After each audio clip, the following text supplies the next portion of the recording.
What's your favorite triangle? Everybody has one. Some love the sharp and confident edge of a righty, or the soft rolling hills of an obi. Some get down with the postmodern scalene triangle. Or what about the more classical equilateral triangle?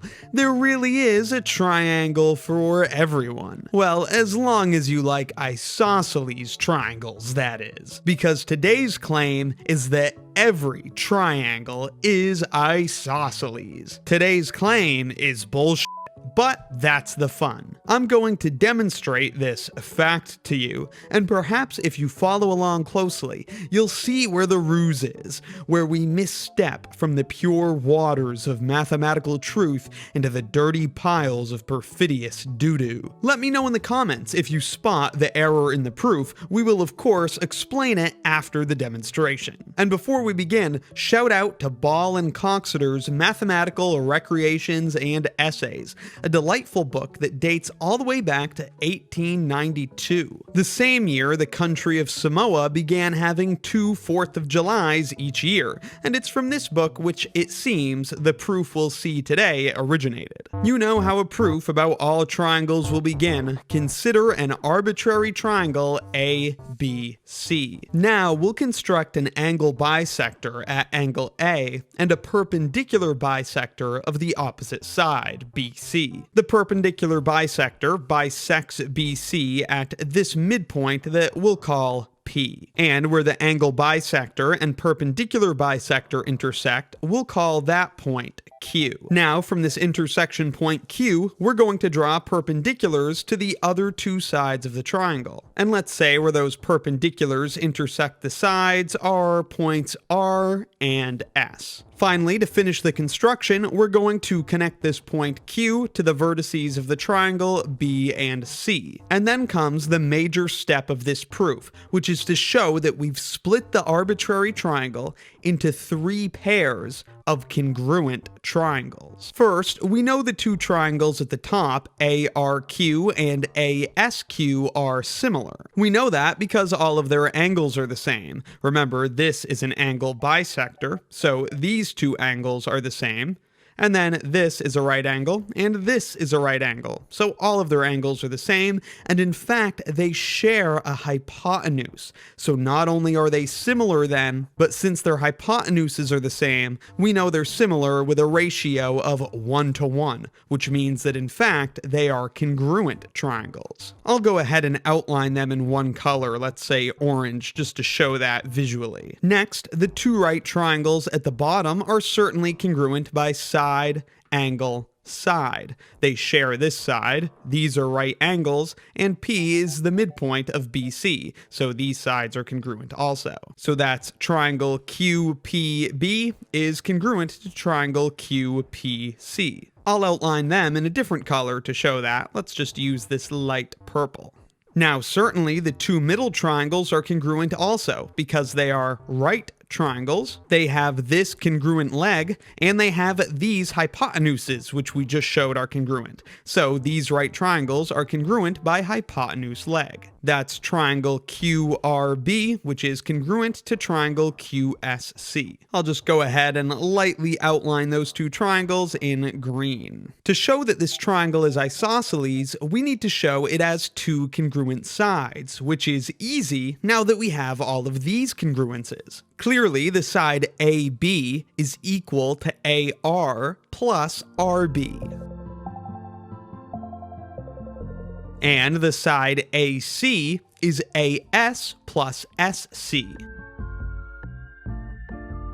However, from our triangle congruences, we just showed that AR is congruent to AS, and we showed that RB is congruent to SC. And so that's it then. Clearly, sides AB and AC are equal in measure. And so this arbitrary triangle is isosceles. The triangle was arbitrary, we didn't assume anything special about it, so I rest my case. Every triangle is isosceles. But wait, there's more. This proof began with an angle bisector at A and a perpendicular bisector of the opposite side. But we could have done that same construction starting with any of the three vertices and their opposite sides. That would have shown that all of the sides are congruent. Thus, all triangles are equilateral. So if you're an isosceles triangle fan, this is one of those good news, bad news situations. So, did you catch it?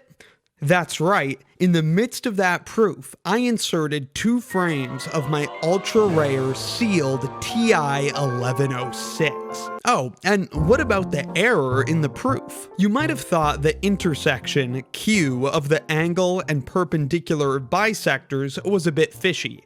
We proceeded with the argument as if this point of intersection is inside the triangle. But how do we know that the angle bisector isn't offset from the perpendicular bisector in such a way that they would intersect outside of the triangle? Well, that could be the case, but even if so, a very similar argument will still work. Triangles ARQ and ASQ are still congruent for the same reason. They have congruent angles. This angle's congruent, and these are right angles, so all of the angles are congruent, and they share this hypotenuse, so in fact they must be exactly the same shapes. QPB and QPC are again congruent by side, right angle, side. This is a midpoint. Finally, since ARQ is congruent to ASQ, we know that RQ and QS are congruent, which means these last 2 triangles, BQR and CQS, are congruent by hypotenuse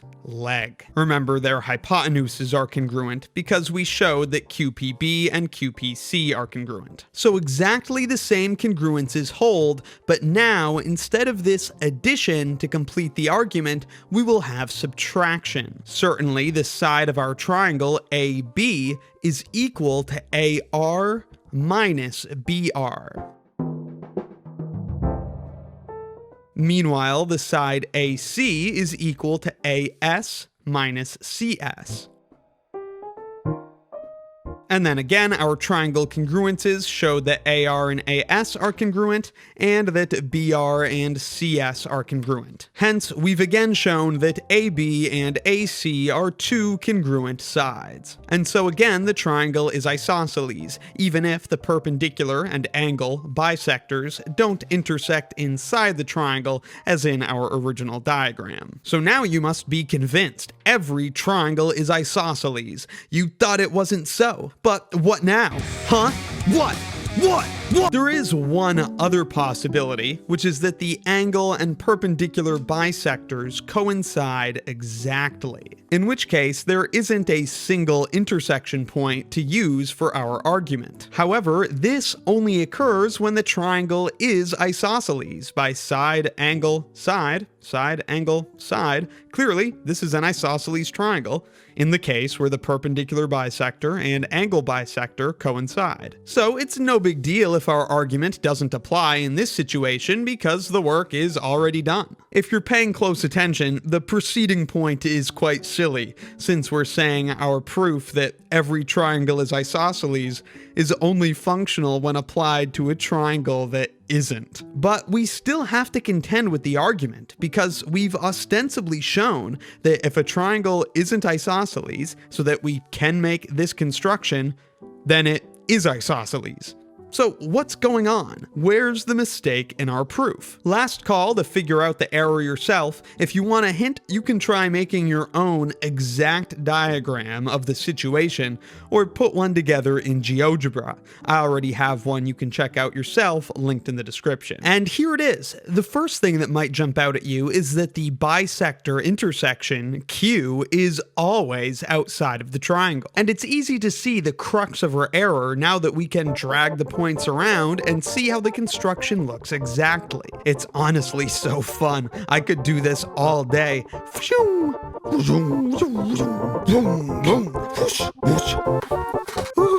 Oh boy.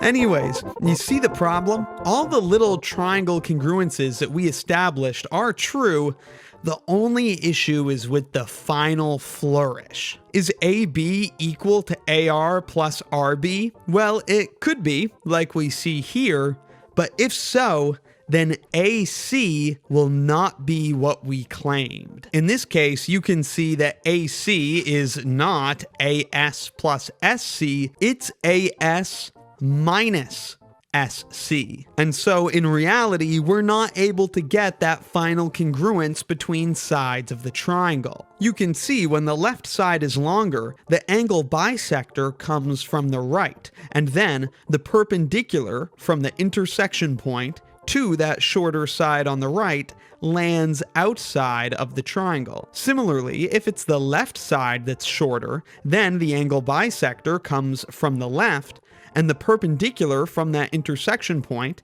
to the shorter side on the left again lands outside the triangle. So I had claimed that the possibilities were the perpendiculars are inside and we use a sum, or the perpendiculars land outside and we use a difference. But in reality, the two options are always mixed. Dragging the vertex around, you can see there's always one perpendicular in the triangle and one outside, except when the things coincide exactly in the case of an isosceles triangle, in which case they both land on the vertices. Diagrams can be quite deceiving. But before we go and sail separately into our lives with this great new party trick, let me give you two things. First, let me show you how to actually make the diagram from the proof exactly with straight edge and compass. Then you can see, without technology, that it doesn't work as claimed. First, draw a triangle and make sure it isn't isosceles. For our triangle, we'll make the left side shorter. To bisect this angle, put the point of your compass on the vertex, and then mark arcs on the two rays. Then, from these two intersections of arcs with sides, take your compass and put the fixed point on each one and draw two arcs so that you can identify their intersection. To bisect the angle, just draw the line through the vertex and that intersection point of those two arcs we just drew. Then, to draw the perpendicular bisector of this side, adjust the length of your compass so that it's greater than half the length of the segment. Then, fix it on one endpoint and draw an arc above the side and below the side. And do the same thing from the other endpoint so that you have two arc intersection points. Our arcs intersect here and here. Draw the line through those points, and that's the perpendicular bisector. Of course, the perpendicular bisector and angle bisector intersect outside the triangle. As we saw in GeoGebra, this is always the case. They intersect outside of the triangle, not inside like we sketched in our proof. But then, to see how the other argument falls apart, we'll draw the perpendiculars from this intersection point to those two sides of the triangle, and we'll see that the shorter side has a perpendicular outside, and the longer side will have the perpendicular inside the triangle. Let's start with the short side, and I have extended that as well. To draw the perpendicular to this side that passes through Q, fix your compass on Q and draw an arc that intersects this side twice. Here is such an arc, and we get two intersection points. Then, to draw the perpendicular from Q, all we have to do is put our compass on one of those intersections and put an arc above, and do the same thing from the other endpoint. You got to make sure your compass is big enough so that these arcs will intersect, and then just draw the line through Q and that intersection. This will be the perpendicular to the desired line through the point Q. Of course, as we would anticipate, this perpendicular lies outside the triangle. We can perform the same process with the other side, and we'll see the perpendicular lies inside the triangle.